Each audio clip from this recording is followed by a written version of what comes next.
story arc touches on so many different topics, from war to love to finding oneself.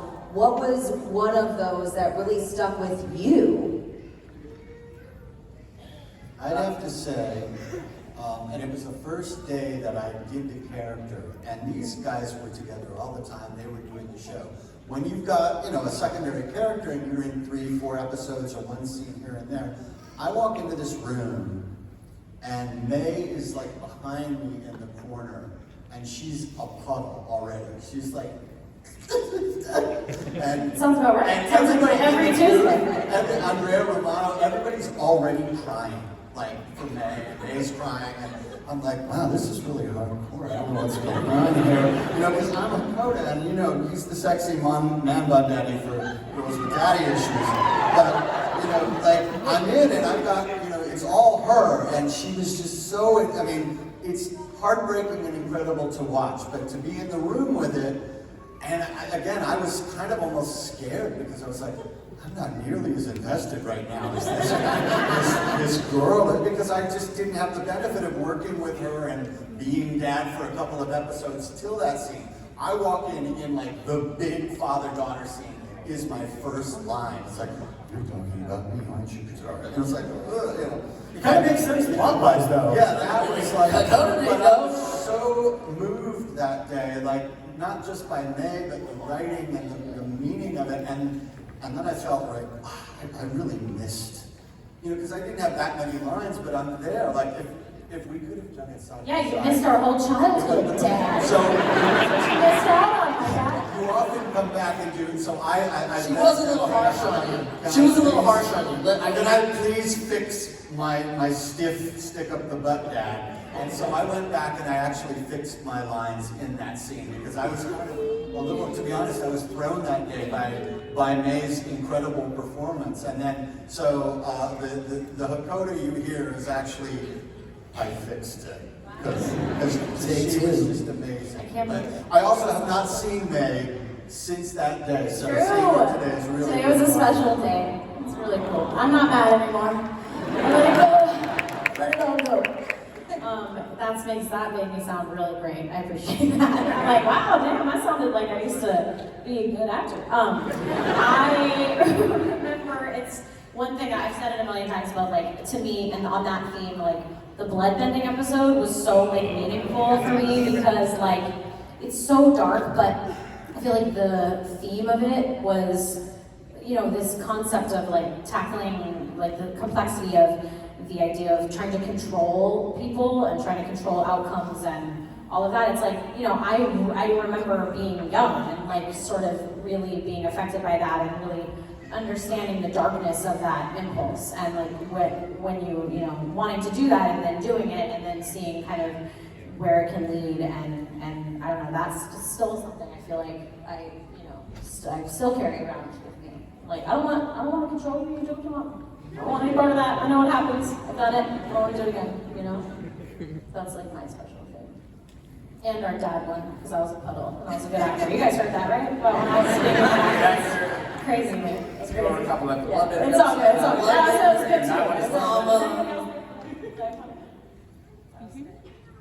Lessons? I'm Sokka's Master. I love that episode. I love the whole concept of, I love the way that episode's structured, where he's off like having this really important lesson and everyone else is just kind of seeing these parts of him that he can't see himself, and they're reflecting on like his usefulness and everything he contributes while he feels like he doesn't bring anything to the table.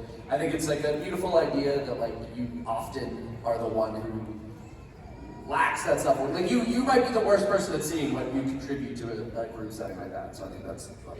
I do love cartoons for that reason, is that it touches upon a lot of things that we all deal with in our daily lives as growing up, insecurities, and so I think that it does it relates to a lot of us in that regard. Each character has their own thing that we can all kind of connect to. Well, especially when it's well written. I mean, that's the biggest thing. The writing's incredible. Yeah, they ask them to improvise much. When they're giving you lines like, if you look for the light, you will often find it. I can't improve upon that. Come on. Forget about it. Go, yes? You Lessons. Yeah, I think something that I've drawn from Aang, and there's so much to be learned from Aang, and there's so much that I think that I personally learned from him, but I think one thing is like staying true to yourself despite a lot of external pressure on you for whatever reason that may be, but in a way that Aang is being pressured by past avatars, and that you have to kill the Fire Lord, but he finds a way to do it. Sorry, spoilers. If you haven't watched it, what happens? Yeah, you don't watch it in 21 years. That's what I was finding. I think that like a way that an example of that in my life is like I stopped acting after Avatar, and I don't want it to seem like there were a lot of external pressures keeping me in, but like I was going to high school and I really wanted to let me focus on my studies. Maybe one day I'll come back to this, but that was something I wanted to stay true to myself about, and I think that definitely came from me.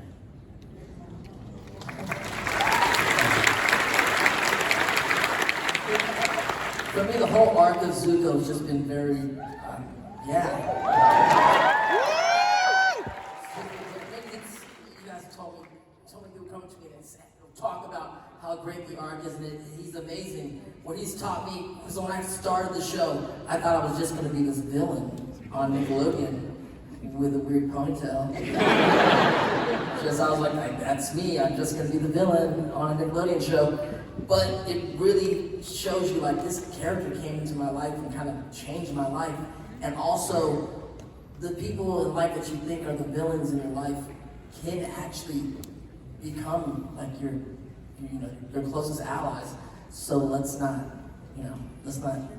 judge everybody too early. And the transformational power of growing out of that ponytail. And yes.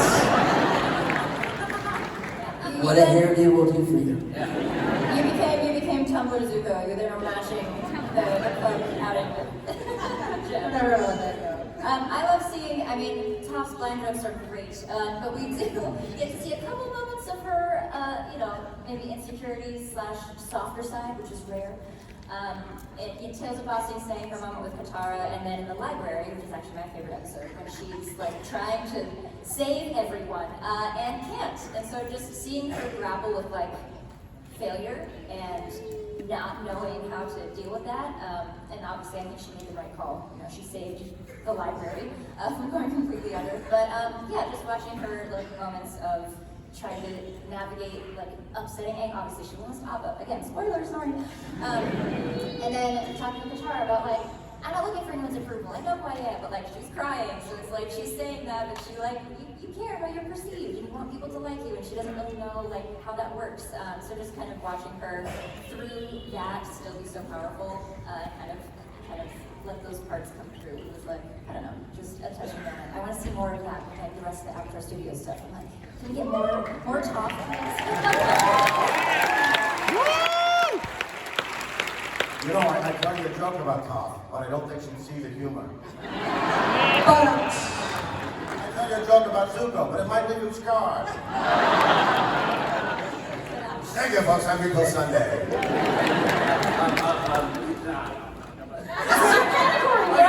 He tried to tell a joke about Sokka, but he's always got the great comeback. It's a boomerang joke. It's a boomerang.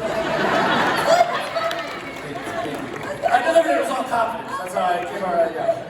You're gonna learn from Sokka. You see the worst in yourself. Everybody else thinks thank you. Wow, thank you. Puns are incredible, Jack Sena. And I have a cool space on the side. Well, I have a couple of fan-submitted questions. Lucas from Orlando. Hi, Lucas. Wants to know if your character had access to one modern-day technology, what do you think they would be most obsessed with? Tumblr.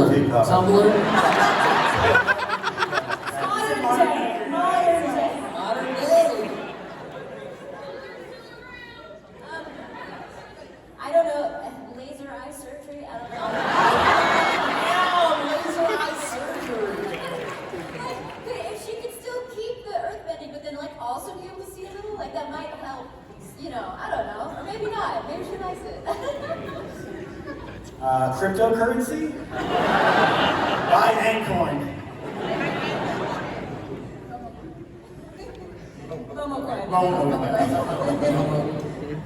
Modern technology, anybody modern technology? We're dead. Water-based power, she'd be like, let's power the whole, we could just power everything with water. Just like a hydrant?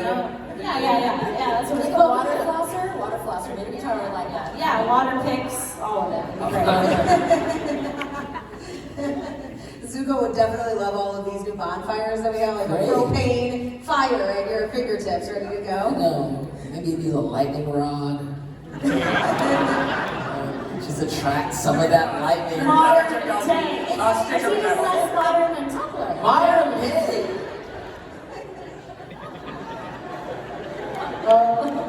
Probably a flamethrower. Flamethrower. It's kind of old too. I love that question. Thank you. Samantha wants to know, she's from Tampa, were any of the jokes improvised or was it all script? I think it was all script. I mean, we play around a bit, so there may be something stuck in there. They let you play Let me play around. Yeah, we were gonna say that's a Jack I think thing. it was all. Jackie, I said the lines that were written. Barely. I also said the lines. I said stuff that included the lines. I said the lines fast that were Just written. took, it took a minute to Yeah. get it out sometimes. My favorite thing that Dante would do when we were recording is when you would get worked up, you'd get a little lost, so he'd be like, it's okay,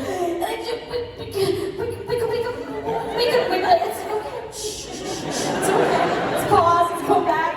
I was getting into it too, Andre. I was also getting into my character. Not exactly a puddle of water, just Yeah, not a puddle of water, just almost. a lost actor. I know one knows his words. I think Boomy was almost completely on the page. The only thing I can vaguely remember is when I'm tickling Flopsy. Who's that good boy? Like, I think that, your basic tickling your dog improvised banter was mine. And the rest is like line reading sometimes. Yeah. I think like, throw them at least. I think like that was mine, But otherwise, no. Because the world, they created this whole world that you guys all know now, but we were also new to the world. So it's like hard to improvise in a world where you're like, I don't really even know the rules of this whole world yet. Yeah, like improvising an animal, like a half animal, it's like we can't just toss out two animals and expect the answers to like... Did you guys ever record with D? Bradley Baker was the That was voice of crazy. Aang.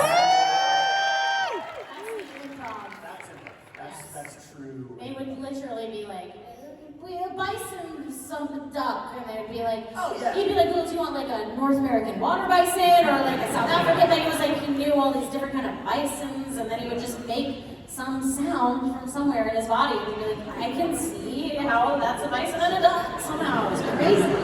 Guys, he can also sing the Star Spangled Banner with his mouth closed, like very clearly. It sounds like his mouth is open. It's incredible. If you ever see him, just ask for that, because it's been like With his 20 mouth years. Where it's closed. And Like it a sounds ventriloquist? Yes. Yeah. It's really I didn't know crazy. that. Yeah, just, test it out. I'm definitely asking about that next semester. I think the only time, I think the Melon Lord moment we had some freedom because, obviously throwing flaming things. So there was some maniacal freedom in that instance. And I think that was all of the Toph freedom. I think that's all of my improv. That was it. I just remember your cactus juice. Cactus juice! Marisol from Pensacola wants to know if your character. Oh, is she here? I'm still from Pennsylvania. Oh, is that I love that name! Woo! She wants to know if your character could have teamed up with any character from a different animated show, who would it be and why? For obvious reasons, Aku from Samurai Jack. Woo! That's a matchup I would like to see. And people sometimes say, who would win in a fight?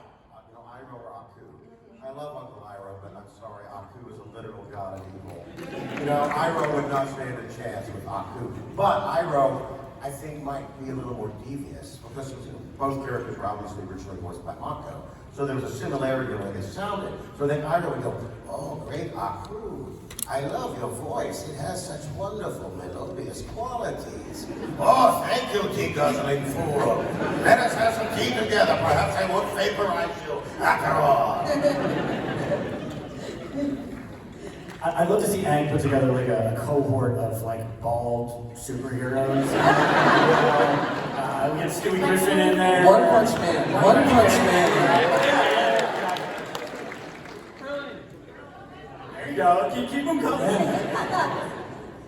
Let's start building this team. I think Zuko and Todoroki need to like kick it. I think they're really go deep into their parental issues and their sibling issues. Yeah, they'd have a good time with that. Anybody? I'm torn because I feel like there's so many different directions. Like Toph could do like a Kim Possible, like badass girl squad kind of thing, you know, kind of build that out. But then I also was thinking anyone who can fly would also probably be a good idea. So just to help with that. But I'm trying to think what characters have wings or can fly, and another Tinkerbell. There we go. Also very sassy, also green. There we go. Thank you. Sugar Queen knows what's up. Okay. Dynamic duo. Andre, what do you think? An animated character that I've played that I wish I could be? Was that the question? No, look, your character, Boomy, what other animated character would it be to do a show with? And Team up with someone. Team up. Dynamic duo. I'm still struggling. Okay, all right, look at me when you say. Any Oh, Boomy and. Who would it be? I think Boomy versus Tony Montana would be pretty cool. He's so completely out there. Come on, Mr. Tony. You kidding me or what, old guy with the ripped abs? What's your problem, man?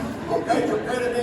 Yeah, I think just the contrast of the elegance of Boomy and the coarseness of Tony, I think would be a really good standoff. Yeah. For Sokka, I would say like a resourceful warrior with a great appetite, Shrek. One completely materialistic, the other spiritual, I think it would go well. Amazing. Thank you guys so much for being here. Like, you guys were so much fun. The show is iconic.